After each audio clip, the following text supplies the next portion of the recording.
Hello everyone, welcome back to my channel. So let's start with the first part, understanding our microservice architecture and setting up our images for deployment.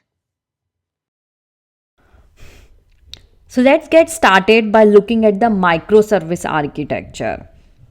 So here you can see it is a very simple setup. The end users access the applications through ALB and the ALB route traffic to different services running inside the EKS cluster. And we have three microservices: client service, hello service, and the word service. And as you can see in this diagram, the client service communicates with both hello and the word service. So, how does this inter service communication work in EKS cluster? So in Kubernetes, service can communicate with each other without any extra configuration. By default, Kubernetes assign a cluster IP to each service which allow internal communication. And to reach any service, you have to use this following URL. So like service name, so whatever your service name is, hello dot your namespace, whatever namespace you are using, and dot service dot local. You can change this service dot local to the domain name if you are doing the custom domain configuration, but this is the default setup that you can use that Kubernetes by default provides. Like in ECS cluster, this functionality is not provided by default by ECS. You have to go with Cloud Map or Service Connect or any other configuration. But in EKS, this is by default provided that you can use these URLs for inter-service communication.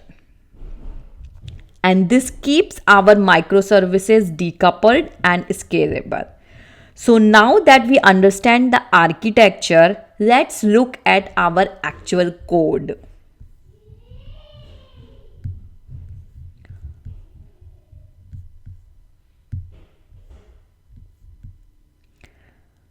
So I have this GitHub repo with a microservice folder. And here you can see I have these three folders for three of the services. The hello service, it is a simple Spring Boot service that returns hello from hello service. The word service, another Spring Boot service similar to the hello service, and it returns hello from word service. And the client service, which actually calls both of them and combine the responses. So I can just show you, if you go to hello service and click on source, and here you can click on controller, so you can see hello from hello service. It's a very simple Java Spring Boot application just to demonstrate how the communication work in Kubernetes.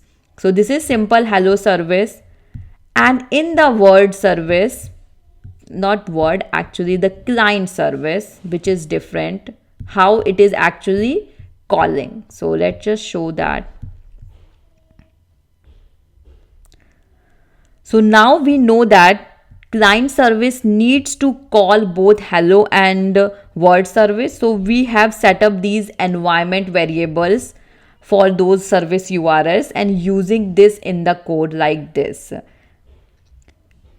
During deployment, basically from the Helm, we will pass these URLs and environment variables so that the client service know where to find hello and the word service.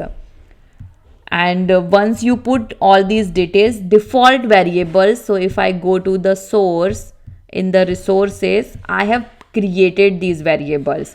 And right now I have just provided a random value because the actual value I'm going to pass it through the environment variables. So this does not matter, but you need to define the variable. So this is how these three microservices are built, very simple Java application. Now for the building purpose, it's all Maven, and then for the building purpose I'm using the Docker, and it's a very simple configuration. Each of these services using the same Docker file, and we just need to build it and push it to the ECR.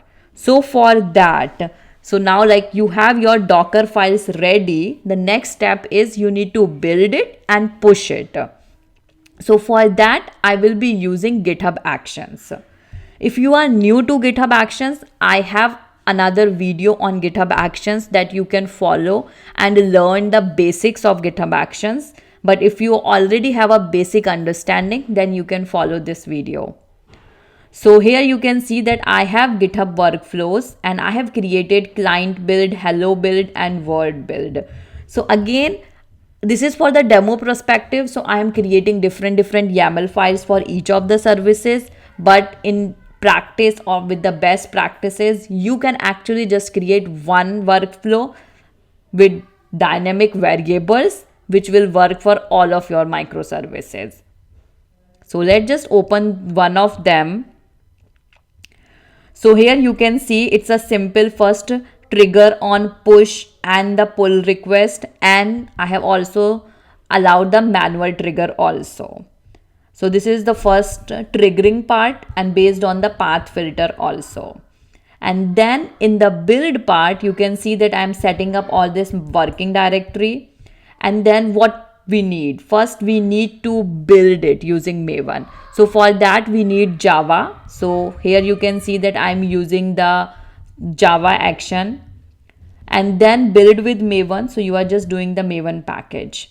And then you upload the artifact. So this is just inside the GitHub repo only. It is not uploading anywhere else.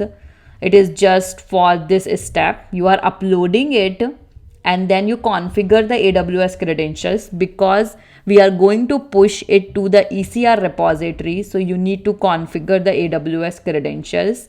And here I'm using the secret. So in the secrets, you can actually configure your access key ID and the secret access key. And this is like a GitHub secrets that you can create it. And then you log into public ECR. So I am using the public ECR. So the communication, the authentication is different. For the private ECR, the method to authenticate with them is different. So here it's very simple. You use this action and you provide the registry. So you now logged into this and now you are just downloading those artifacts. And here you can see that I am providing my ECR registry. So here this is my registry. If you log into the AWS account, I will show you. And then you provide your ECR repository that you have created. So just to give you a background, I already created the ECR repository and registry, and then I am just pushing the images over there. And then image tag, I am using latest, but yes, you have an option to put the GitHub SHA here so that you are not just using the latest. And then you are just Docker build, Docker push. Very simple step. And here you can see, so this is I have for all of them similar steps, no changes. I can show you in the action. So here you can see recently I just did something and it run the Maven build, log into public ECR, download, push and build and push to the Amazon ECR. So now let me log into the AWS account and show you. Okay, so I am now on my AWS account and I am on Elastic Container Registry. So here you can see I have this repositories and there are two options, private and public. I am going with the public one, and here I have already created these repositories. And so here you can see this client service, and if you see the latest tag, it was recently published. So it is just publishing all the images there. So I am just pushing it here, and now at the time of deployment we will just use the latest tag and do the deployment. So in this video we learned how microservices communicate inside an EKS cluster, how to containerize them using Docker, and how to automate image building and pushing using GitHub Actions. Now that we have our Docker images in ECR, in the next video, we will be deploying these images on EKS cluster using Helm. If you like my video, please do subscribe and drop a comment below if you have any questions.